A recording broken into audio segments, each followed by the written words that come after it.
Welcome to a new episode of Bison Insider. I'm your host, Mr. John McLemore. Today, I'm joined by a very special guest.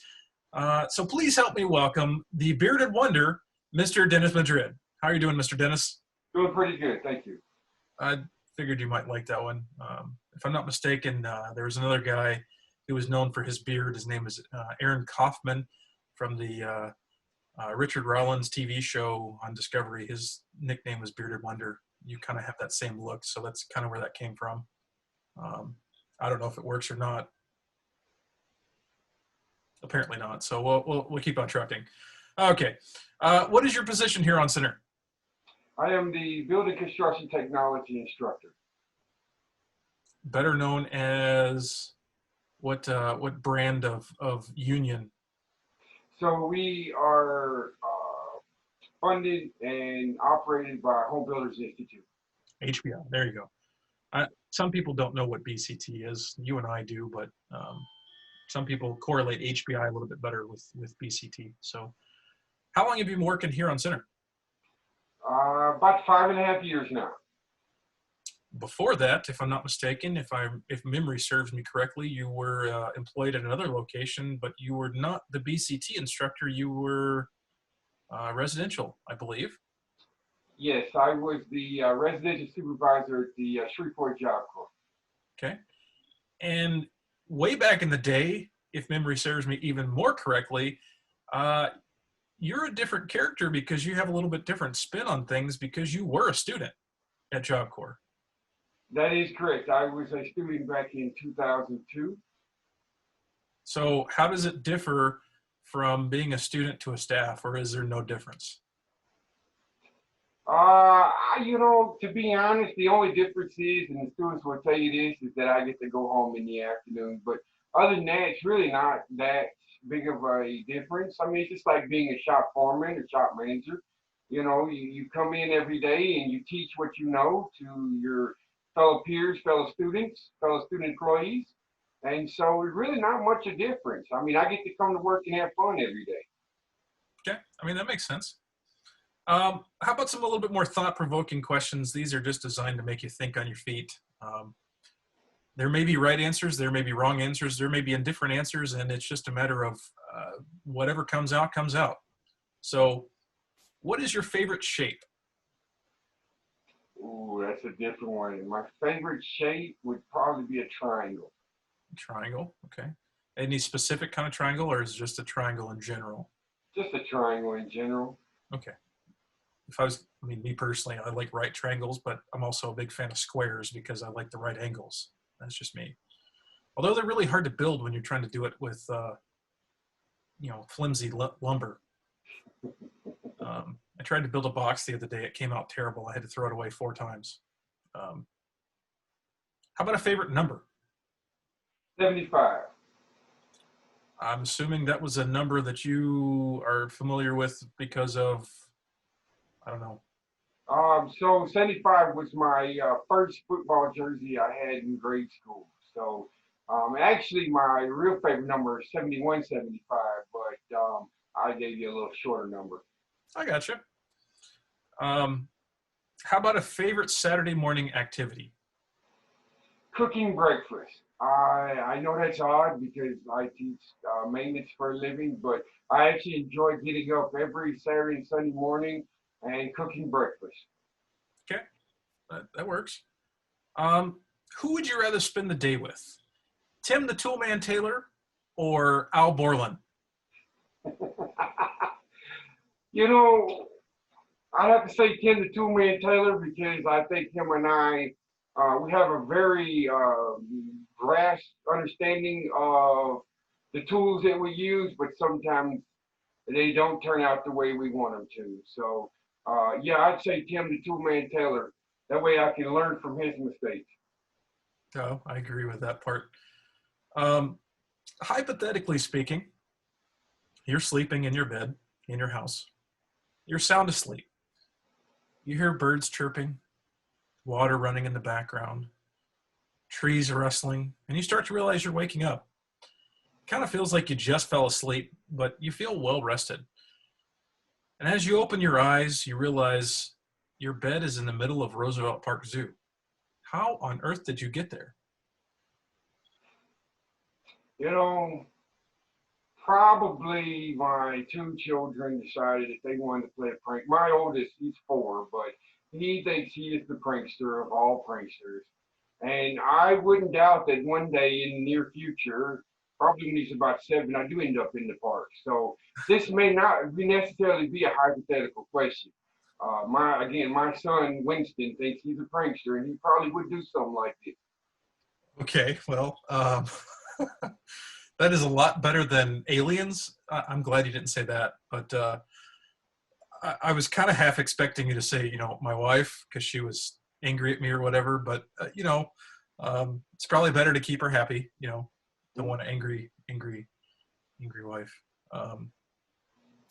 In a one-story pink house, there is a pink person, a pink cat, a pink fish, pink computer, pink chair, pink table, pink telephone, a pink shower. Everything is pink. What color are the stairs? Pink. Think about that for a second. Is that your real answer? Is that your final answer? I mean, In a one-story house, what color are the stairs? well, since you decided to repeat it, there are no stairs. Correct, sir.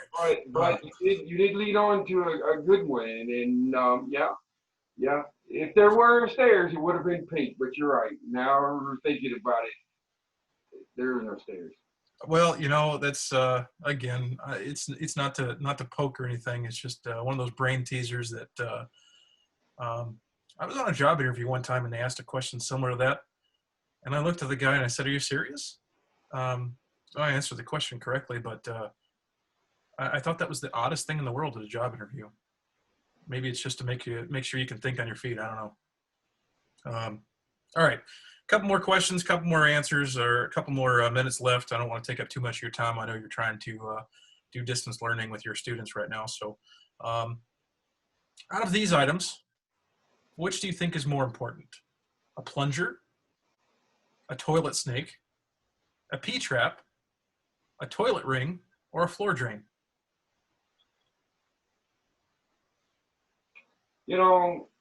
Probably a P-trap because I can't tell you how many times people drop their wedding rings in the sink. So I would say P-trap. Now, a plunger is really good. The rest of the tools, they all have, their purpose. But many men have saved a lot of money with the P-trap and catching their wives' wedding rings. For those who may not realize that P-trap literally is a thing, can you help us understand what it is? So a P-trap is it's a trap that goes underneath a sink, and it's so that water holds into the piping underneath the sink, so that gases don't come back up, and so your house doesn't stink basically. But it also works as a good catcher of all. Yeah. So yeah, I mean, the first time I ever heard about a P-trap, I literally looked at our, the maintenance crew up at the Job Corps was changing one, and I said something, and he said, "Yeah, it's a P-trap," and I said, "Why are you putting it on the sink? Because it doesn't seem like it should go on a sink." But yeah, all right, I'm done with terrible jokes. No, I'm not. So we have come to the end of our silly questions and our goofiness. On a more serious note, you have students and you're working with students in the distance learning phase of Job Corps, and I know this is not what everybody signed up to do, but I wanted to give you an opportunity to talk to everybody who's maybe watching this along with your students. And is there any advice or encouragement that you can give to them to kind of help them make it through the rest of where we're at? You know, I think about this question a lot, and I just want to say that we're all in this together. We are all out there, and we are all amongst each other, and we are all dealing with the same problem. And so the only thing that we can do is do what is being told to us so that we can stay safe and just stay safe out there. I mean, it's not easy, but you got to do what you got to do for you and your family. And having said that, my family and I, we hunker down into this house. We've been in this house for the last 3 months, and it's actually made us stronger. And if anything, take the time to reflect on what you could have done, and take the time to do what you could have done, because we're about to get back rolling again, and you might not have this time ever again with your family. So enjoy it, and just know that we're all going to get back together soon. And when we do, we're all going to get back to work, and we're all going to have fun. We're all going to learn, and we're all going to get back out there and do what we got to do to survive. So, again, enjoy this time that you have with your family, because some of us may never get it again. And so, if anything, look at it as a godsend, because you have the time now to enjoy your family. And so, go out there and enjoy it. Very wise words from the bearded wonder. So I appreciate those strong words of encouragement and positive feedback. And I know that somebody watching this will get something out of that. So I appreciate that.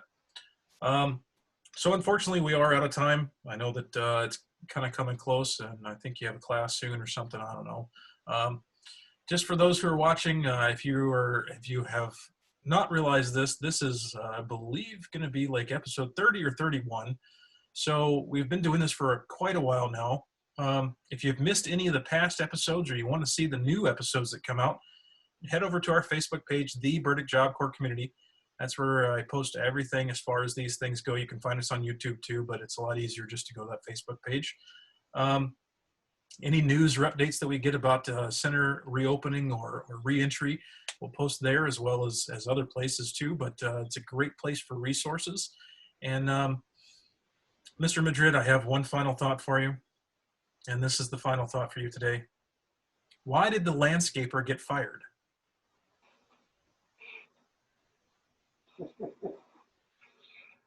Oh, probably because he was doing housework. It's close, but it's because he kept dropping his plants in public.